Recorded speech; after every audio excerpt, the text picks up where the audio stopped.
Being responsible and having a designated driver is the simplest solution to avoid drunk driving. However, not all citizens abide to this rule and drive under the influence of alcohol anyway. 1/3 of the accidents caused by alcohol consumption are generated by repetitive offenders. In order to avoid this, states like New Mexico have begun to apply an interlock breathalyzer on all drunk driving offenders' cars. This proved effective considering the fact that New Mexico alone has seen a 31% drop in traffic accidents caused by drunk driving from 2002 to 2007, according to an article written by Constable. Despite the obvious effectiveness of this method, not all states within the nation have adopted the interlock breathalyzer tactic against first-time offenders. With this tactic, individuals who are under the influence of alcohol and are prone to drive despite past DWIs will not be able to start the engines of their car if their alcohol levels are too elevated, thus eliminating most possibilities of the intoxicated individual to get behind a wheel. Consequently, instantly decimating the probability of alcohol-induced accidents. Arrests, fines, convictions, nothing seems to be enough to stop these drunk drivers.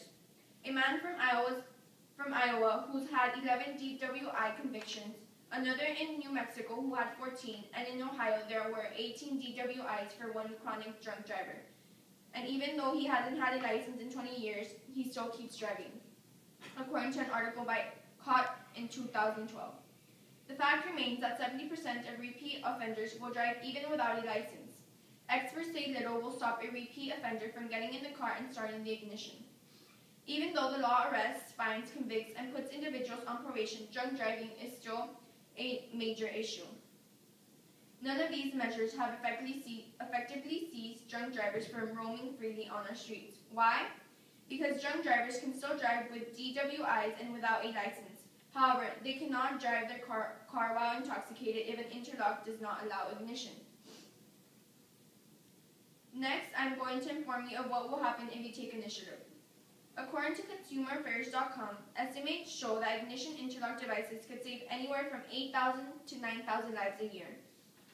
This estimate is especially significant considering that drunken driving accidents account for roughly 40% of the 43,000 annual deaths on highways in the United States. This chart is based on an article written by Professor David J. Hansen, called Alcohol Problems and Solutions. And as you can see, it has dropped from 1982 to 2005 and went down almost 21%. And then from 2005 to 2010, it went up a little bit. And from 2010 to 2012, it should go down if we all take initiative. And if awareness and education of the adverse effects of driving under alcoholic influence is promoted prior to licensing, and if mandatory interlock devices are installed on the vehicles of all first-time DWI offenders, thousands of innocent lives will be saved. Hundreds upon hundreds of grieving families, orphaned children, widows, and widowers will be spared of losing a loved one. Now, let's review what we have gone over. High incidence accidents and deaths are caused by alcohol-influenced driving. However, every single injury and death caused by drunk driving is totally preventable. Different solutions can solve this problem, and hundreds of innocent lives can be saved if initiatives are taken. Every one of you must start being responsible. Volunteer to be a designated driver. And if you do volunteer, make sure that you do not drink so you do not put your life and others' lives in danger. If you are going to host a party and someone has had too much to drink, call a cab or offer them to spend the night. Do not let them have possession of a car. Remember, when you drink and drive, you are not only putting yourself at risk, but others as well.